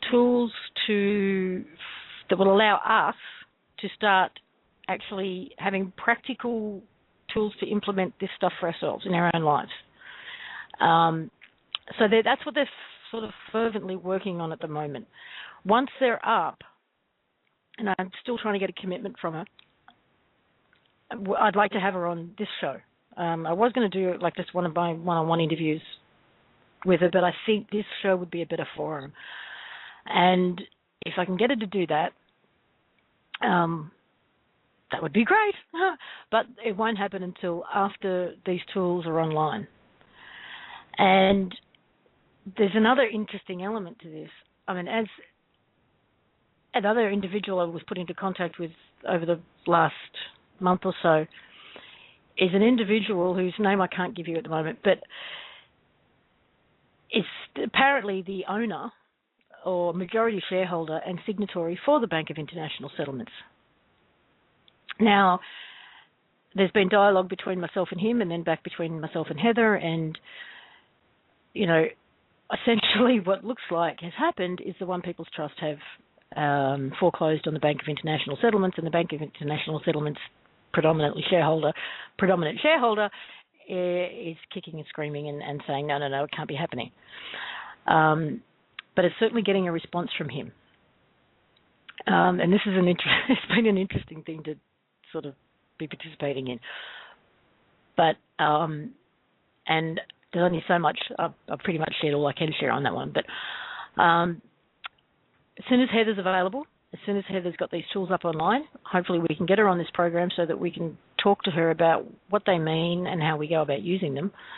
I can't make any promises yet, obviously. Still talking to her about it. But these tools, she wouldn't even commit to a time frame, but the hints that I've picked up on are we are looking at them in the short term, you know, the next week or so. Now, what those tools will actually be, and Bob and I have talked about how this would work out for us.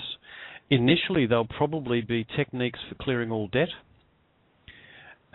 techniques for dealing with current court proceedings, and hopefully techniques for dealing with the requests for government to cough up your hard-earned cash, that is the IRS. Because one of the things about this whole situation, and there's another aspect to it which we probably should move on to as well, which is some blog releases from last week by a couple of people who are involved, is that the Federal Reserve System has been obviously already been subsumed and is actually been shut down. In conjunction with the foreclosure that the trustees have done on the Bank of International Settlements, which reflects down the system to all of its member banks, which essentially means that all the reserve banks at this point in time theoretically don't exist. Now, all of these structures are going to continue because the system has got much momentum. It's actually up to us to use the tools to clear up our own personal situation, thereby notifying the system that we know what's going on and we're actually going to move in that direction. And as more people do it, they can't help but be affected by that and ultimately lead to the withering on the vine that I'm expecting because of the lack of funds. Because what happens when you, especially if you perform the separation processes such as the divine province, where you reclaim literally your sovereignty as a human being, along with those two things, you're actually pulling out of the system. You're taking your energy from the system. And to put it bluntly, they won't get any more tax money. They need that.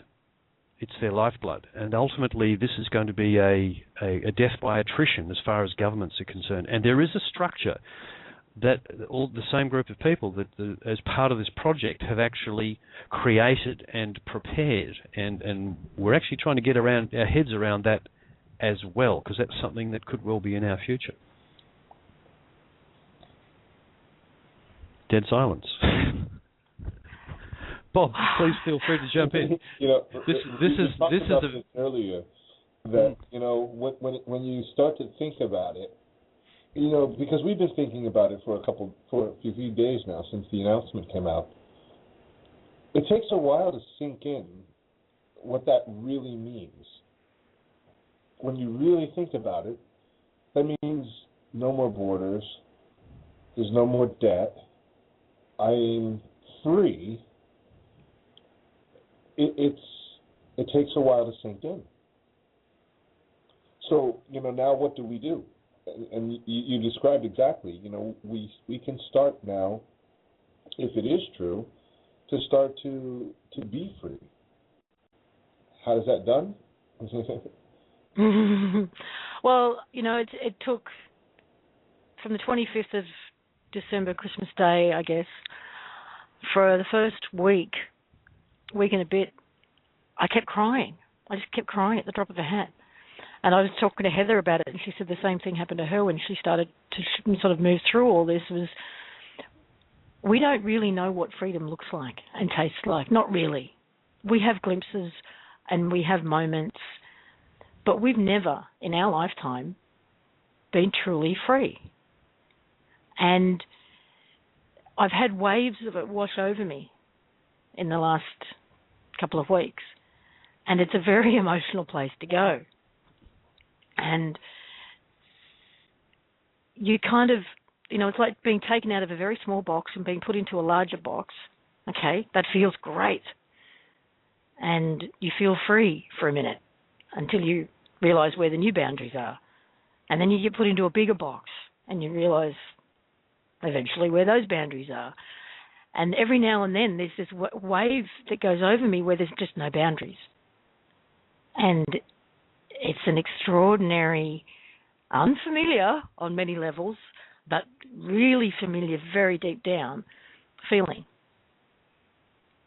And that's what I've been trying to deal with on an emotional level. That's what this information really does. Now, for those people out there who are sitting there saying, prove it, because there are so many, and I completely concur with their feeling that, disprove it. Over till the fat lady saying, well, no, disprove it. Here's my advice. The tools that are coming out are things that we use at street level. That's where we'll get our proof. Just watch this space.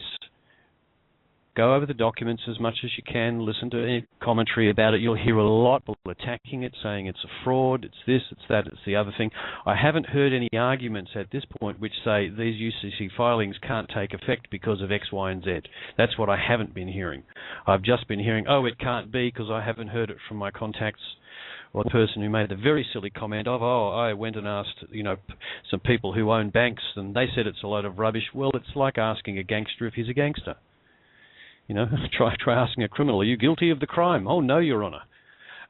It's a silly way to try and get proof. So at this stage, what I'd really hope people will do is familiarise themselves with the documents as much as possible. There'll be a lot of commentary about it. when the tools come out, that's the time to really focus on how do I actually use these things. And we're going to be working on it too, and so will literally hundreds of thousands of others, and we'll work out how to use them, and we'll soon find out just how much water this thing holds. So that proof is coming.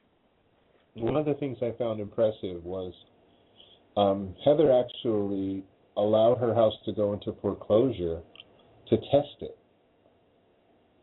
and actually was able to prove that these filings did work, because she would go into the court and basically everyone would run.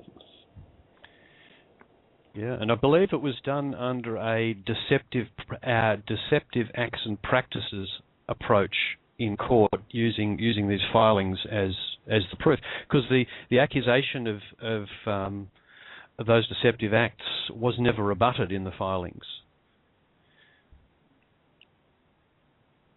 Well, the people who are looking for proof, like you said, it's like asking the mafia if they're crooks. What you're asking, by going to the banks and by going to anybody in the corporate world and asking for evidence, what you're asking them for is, have you been made redundant? Are you now powerless? Have you been foreclosed on? They're not going to admit that. And you're also asking them to admit to treason. Yes. Yes. Very serious business. And there's unfortunately, due to the complexity of the situation, there's no easy way to read these documents. If you want to get to the truth of it, you just need to plow through them. My recommendation is that you start with the trustee bonds, which are clearly identified, and then work your way back through this particular document in the orders menu called Declaration and Order, which is somewhat of a summary document, which is not a bad place to start either. And from that point, you could just start reading, because you really, if you want to go beyond that, you really have to read most of the documents to absorb how it was actually carried out.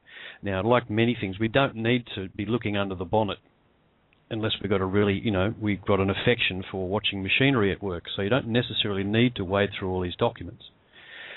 But we do have people around us who have further acquaintances who are involved in UCC law, and we're trying to get as many opinions as we can at this point. And everything keeps leading back to Rome. We're waiting for indications of exactly how to use this. In fact, Bob, you might describe your initial response to, what can I do with this, in terms of the gold-back certificate you were thinking of creating, and the comment we got about doing that or not doing it. Well, my idea is basically all of the wealth of the world has been given back to the people.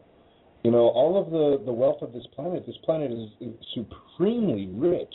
More so, I couldn't even count all the zeros. More so than any of us ever imagined. And since we are in control of all of that wealth, any human being has the ability to issue any kind of currency they want if we decide that we even want to use currency.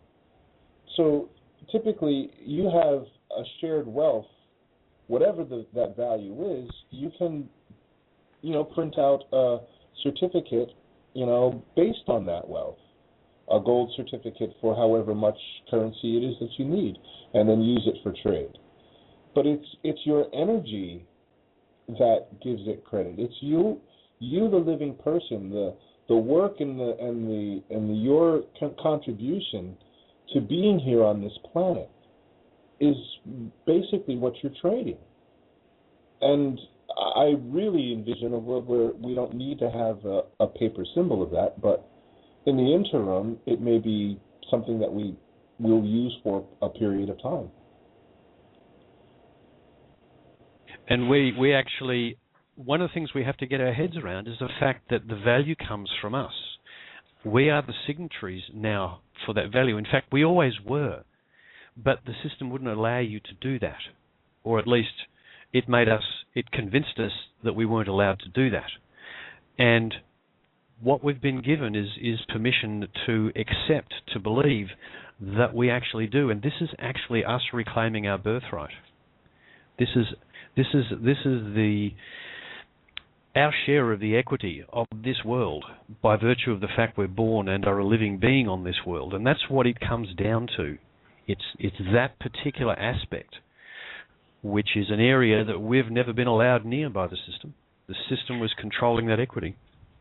Now, just want to add a word here on Heather and the other two trustees. I mean, this isn't about making Heather our saviour either, or the three trustees. You know, the collective intent has to work through someone. And, you know, they say that God works in mysterious ways.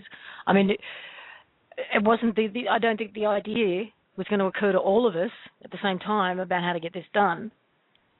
But through our collective intent, it's worked its way into the hearts and the minds of people who had the experience and the knowledge in order to take this where it needed to go. She happens to represent that for us right now. But if that's how we could see her, simply as a representation of our collective intent, then I think that's the best way to see her. Don't put her on a pedestal. Don't make her the face of anything. It's just right here, right now, in this particular way, that's where our intent is being channeled. Yeah. If you read the trustee bonds, they are accepting a huge responsibility for ensuring transparency, for ensuring they're acting on behalf of the people. And if you read the trustee bonds and really take on board what's going on, they take full personal responsibility for their actions. And one of the aspects of the whole paradigm shift that's taking place now is that we also will be required to take full responsibility for all our actions. That's what it means to be sovereign. Because we're not a sovereign, we are sovereign. We are taking responsibility for everything we say, everything we do in our interactions with the world around us. And that's their starting point for bonding themselves to the position of trustee. And that continues all of the way through all of their documentation. And it reaches a point, if you go through the documents on the website, you'll see a menu called CVAC. That has a very specific meaning, and it's an acronym which I'm actually going to actually read out what it actually means, because it too is something that appears to be in our future. And they're called Creators Value Asset Centres. They are essentially a structure for a new form of governance. It's fractal in nature, it's crystalline in nature, and again, it's completely transparent and guarantees non-usurpation, non-usury, no violence, maintenance of the right of free will at all levels. You can't have a structure inside what they're proposing unless it meets those criteria. Given what, and I have to emphasize what Bob said before, what they've done through this action is essentially remove the entire system in one hit. It's just not there anymore. It's actually gone. So what do you replace that vacuum with? Okay, they've given us the skeleton, something with an incredible ethical base, which we can, if we get it right, do anything that we want to do, and it will actually never be able to be used against us. Can I just interrupt you for a second, Chris? Because I want to ask Barbara, if we go over time, Barbara, what happens? Does it cut off, the live thing cut off? Since we're broadcasting for 2 hours, then it will give us a courtesy few minutes, but we get 2 hours a day, so it will... It keeps recording, doesn't it? It'll go into the... It'll only record until it disconnects us. So we could get 2 minutes, we could get 5, we could get 15, we could get an hour. It really depends on Blog Talk, but my experience is it gives us between 3 and 7, only because it's a 2-hour broadcast. Okay. That's all. If we get cut off, people, there might be more in the recording after. Yeah. Look, I don't want to go into any details on the CVAC structure at the moment, but simply to say it's there, and if you get through enough of the reading and if your brain hasn't completely exploded, which mine's been doing daily since December the 25th, and will continue to, then press on and read through the CVAC material, because essentially the initial actions, and we need to talk about the blogs that were put out last week, the initial actions remove the corporate structures that have been placed over government surreptitiously, leaving the original constitutions that were generally done as vestiges of colonialism. But as I said, they will likely wither on the vine as people pull out of the system over a period of time and need to be replaced. And the way that they've structured the CVAC is, to me at the moment, it appears that the only, apart from individual access to the assets, by whatever tools we're going to be given to use that, and whatever other stuff we make up by ourselves, once we get the principles of how to do it, we'll probably do other things as well. But the only other way of accessing the value of those assets is via the CVAC structure, because that's what the trustees have stipulated. The other, there will be none of the old systems will be able to use those assets in the way they've been using them. They've been chopped off at every level permanently forever. So if you want to think about freedom in those terms, we are free. Again with the silence. I just want everyone to soak that up. Yeah, it's hard to get your head around. I think we've probably talked about the aside from free. Just start really getting that. We asked this very question on this show not that long ago. What does the world? Because when we were asking people, what does the world look like, post 2012, and some people had a real hard time getting their head around an idea and coming up with an image for that. And I said, what does it look like if the Cabal are gone? What does it look like the Illuminati are gone? Then what does the world look like?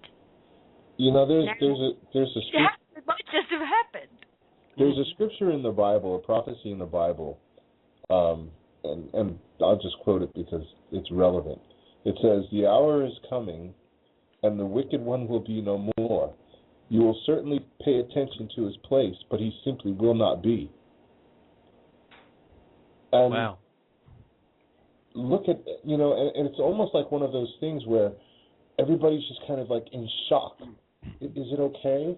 Is it? Can I smoke my joint here? And are the police going to come? And the powers that be are like, are they going to hang us?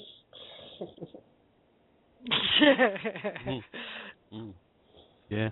Look, the other thing we need to mention are the blogs that came out after the interview with the trustee, because one of the participants in this interview blogged and has continued to blog with inside information, which is directly should directly be of concern to anybody in the United States at this stage. And would you like to have that discussion, Lisa? Would you like to lead off with that? Oh no, you can keep going. You're fine. And keep going. Okay. Keep going. Essentially, what appears to have happened, and this is kind of a blurt on her part. She'd been asked to not talk about this, but she's so sick of the whole thing being put off. Every day she's being told, no, it's another day, another 72 hours, and she'd been told that for at least a month. But essentially what the blog is saying is that the Nasara Act was brought into law after this group made their final filings in late November. Okay, on December the 5th, the original Nasara laws were actually brought in, which is it's a law which does virtually exactly the same thing that the trustees have done with the public trust filings. It removed the corporate government of the United States.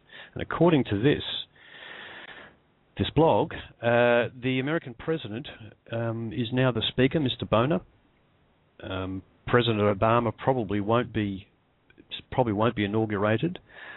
The politicians in the Senate and the Congress were basically arrested, charged, asked to sign a document to non-disclose and cooperate, and then released, and some others were dealt with at a greater depth because they've been up to more heinous things.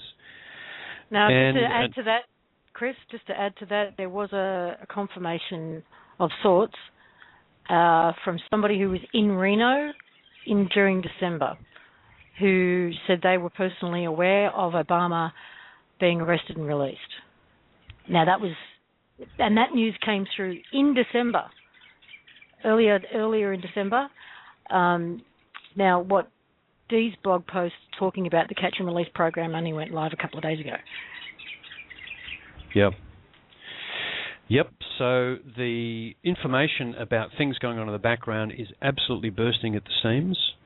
The blog, I'm sure Barbara will post the link to the blog, and there's been a bit more information added to it in the last day or so, which is relevant, and it's physical. It's starting to become physical evidence of major changes in the entire system inside the United States, which should be reflected ultimately around the world.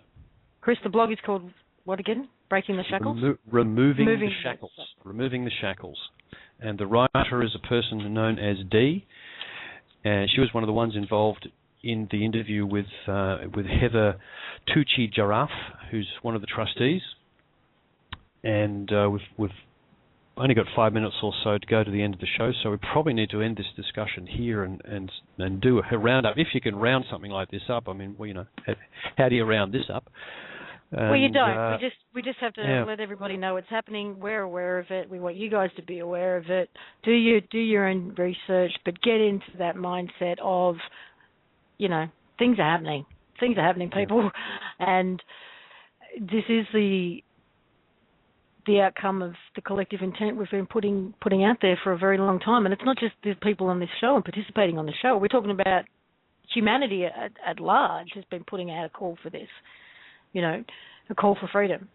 We've been doing it for a long time. So now... There was no Galactic Federation. There was no Galactic Federation involved, no.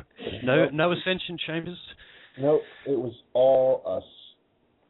Yes, there is something I do want to mention just briefly before we end the show, and it's not related to this at all. It is related to the heat wave that is taking place in Australia right now and the fires that are all over south-western Australia. There is an individual here by the name of Peter Stevens who has developed what he believes is a very successful, 100% successful rainmaking machine. Now, this guy does have, there are articles about him in papers in northern New South Wales. He does have people who endorse him and employ him to come and bring rain to their area. And in order to sort of just to keep an eye out for what he might be doing, he is on his way to a place called Burke. In Australia, you'll know where that is. Now, Burke is in drought. I think it's currently there are fires. He is on his way there as we speak and is planning on setting up his machine, hopefully in time for sunrise tomorrow. That's Thursday morning, and expects to see some rain within a matter of hours. I'm just trying to look for the notes. I think I told you guys earlier how long it would take him to see rain. It's only a few hours, by 3 p.m. So if we get rain in the Burke area by 3 p.m. tomorrow afternoon or around that time, I just wanted to get it out there before it happens, so that if it happens, we've got a live mention of it on this show. So that's all at this point. And if he gets rain, then we might have him on the show. So as for what we've just been talking about in the last hour, I just want to say to everybody, congratulations and well done. Your hearts have gone out, your intent has gone out. You're starting to see the results. Just start believing in it, and we'll get it over the line. That's all I want to say. So thanks everybody. Thank you to everyone who's listening, who will listen. Thank you to everybody who's never listened but is out there with their intent. And just one thing, Lisa, do you mind if I mentioned it for people to join me in 2 days, Thursday U.S., Friday in Australia for cool coincidences on this same network? Beautiful. Yes, everyone, do that. Ring in and tell Barbara and share your crazy coincidental stories.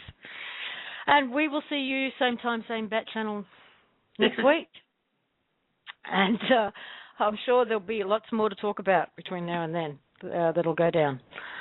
So Have a great day. Have a great week. Thanks, Bob, Barbara, and Chris. Thanks to Tony for calling in. Yeah. Guys, get over your nerves and start calling in next week. We want to hear your stories. Yeah. Watch this space. Watch this space, yes. Okay, bye for now. Bye, everybody. Bye-bye.